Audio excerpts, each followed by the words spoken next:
Time to get your piece of a $25 billion a year industry.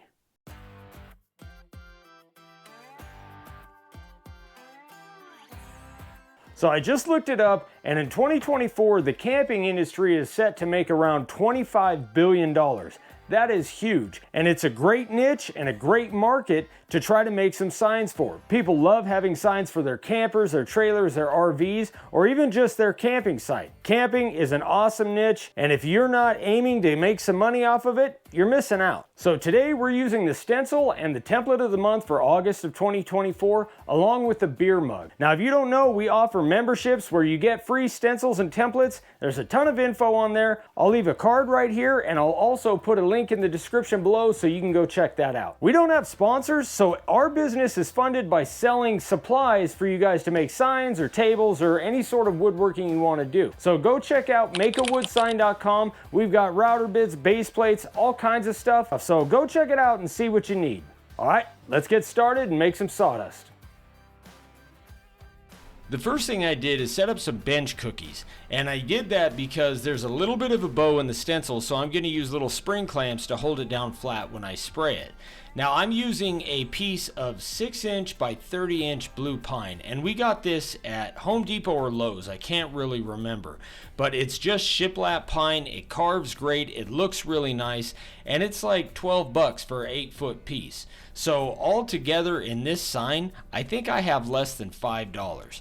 Now I want to make sure everything's nice and straight, so I measured and put the stencil on there nice and straight, but I didn't take into account the extra space between the wood on the template and the wood on the stencil.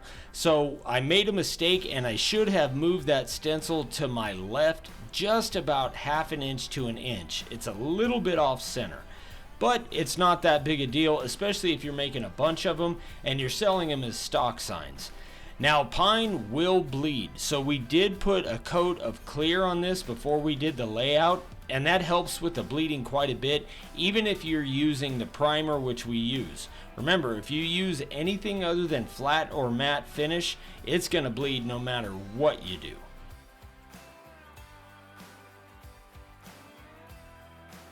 The first bit I used is our profile bit at 3/16 of an inch deep.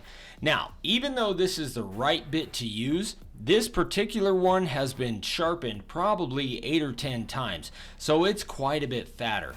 I should have used a newer bit that had a finer, sharper point, but this one worked. One thing you want to remember, guys, is if you only have one profile bit, as you sharpen it, you're actually grinding some of that carbide away, and you are making that tip larger at the end. This is really good for, say, 1-inch Clarendon inset letters, things like that. But when it comes to getting sharp points, it gets a little bit tricky. You'll notice that as I'm doing the stars, I'm actually lifting as I'm getting to the points to try to make it a little bit sharper. Now, if you're new, one problem with that is that you can make it so sharp that you're making it too shallow, and when you spray and sand it off, it's gonna sand out that tip. So having a sharp bit that hasn't been sharpened way too much really does help on fine things like these stars and the sharp corners of the tent. This was a pretty easy carve, but having that fat bit made it a little bit more difficult than it really needed to be.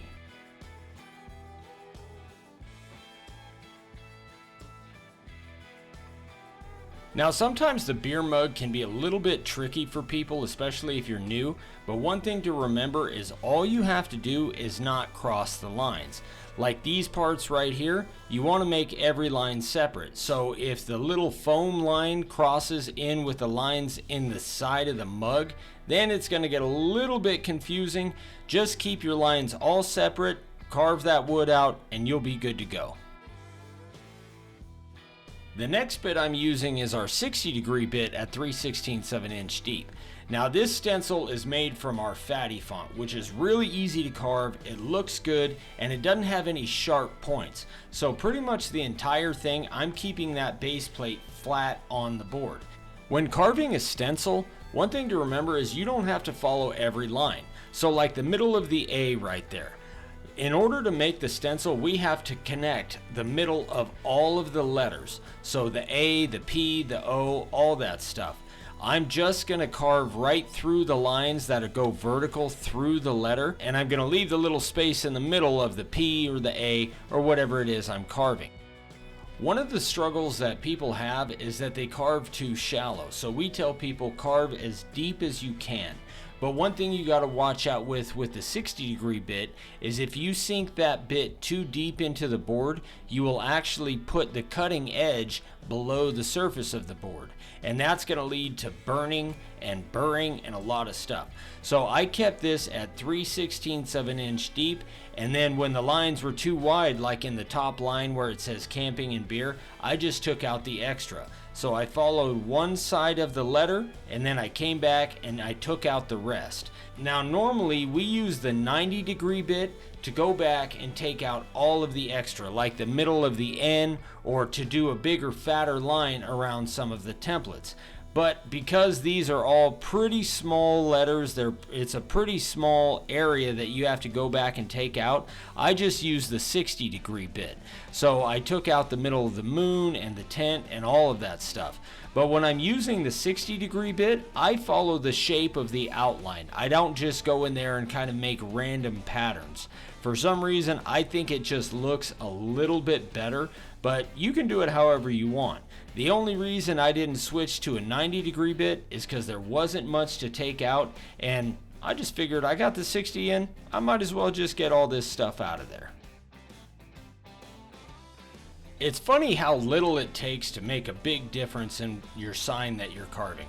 So like doing this fat line around the beer mug, what that really does is it gives you a bit of a bolder line, and it helps it contrast with the board just a little bit more. So if I wouldn't have done that, you obviously would still be able to tell it's a beer mug, but doing that fat line around there adds quite a bit to it, even though people can't really put into words like why it looks so much better. Now don't forget to brush your sign out with a stiff bristle brush because you want to get all the extra sawdust out of there. We've gotten quite a few comments on this process here. I'm going to round the corners, and I'm using our floor disc sander. It's fast, it's easy, and it looks good. Now some people have said if you use a tape measure or some sort of measuring device, you'll be able to tell that not all these corners are exactly the same. And they're right. You will be able to tell if you use some sort of measuring device. However, I have never sold a sign and had somebody bring out some radius and say, oh, that's only an 18-degree radius on this corner, but it's 22 on this corner. It doesn't matter. It's all about the overall look. Once I get these corners rounded, then I'm using our chamfer bit, and I'm going to put a small chamfer on the back, and I'm going to put a big, fat, wide, deep chamfer on the front. The edges of your signs are always something that you can mess around with, play around with. This would have looked really good with a scalloped edge too, but I figured I'm going to keep it nice and simple, get this done as fast as I can, because kind of the whole basis for this video is making money, right? So if you want to make money on stock signs, it's better just to make them look good and knock them out as fast as possible. Now before I sprayed, I sanded the edges just to get any burrs or anything off of there and make it look nice and smooth.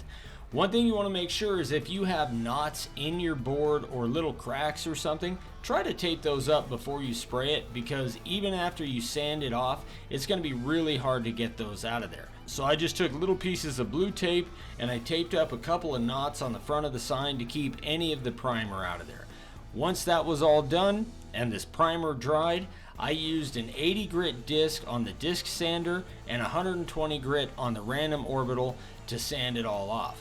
Now if you try to use a disc too much, it's gonna gum up on you even after you clean it, and that's what happened here. I was noticing I was getting streaks in there, so I had to switch discs, and that made a big difference. Something else I recommend is to blow your sign off in between sanding processes. That way you're not grinding some of that black sawdust back into the board when you're trying to get it off to begin with.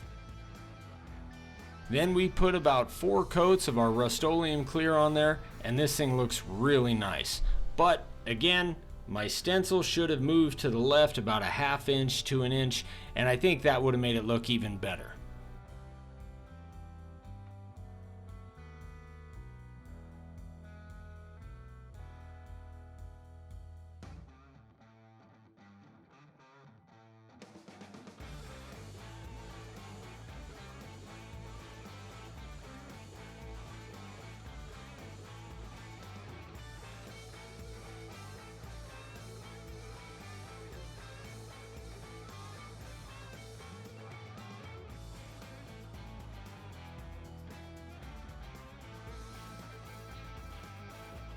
So there it is, guys. So start to finish, giving a little bit of time for filming because that always takes longer. This was about 25 to 30 minutes. If you were to sell this sign for say $40 at any campsite or any vendor event, something like that, that's about 80 bucks an hour. Not a bad side gig at all. So as always, guys, thank you so much for watching. I'll leave links in the description for all of the stencils and templates, all the materials we used today. And don't forget, if you're interested in the memberships, I'll leave a link for that as well. All right, guys, we'll see you on the next one. Bye.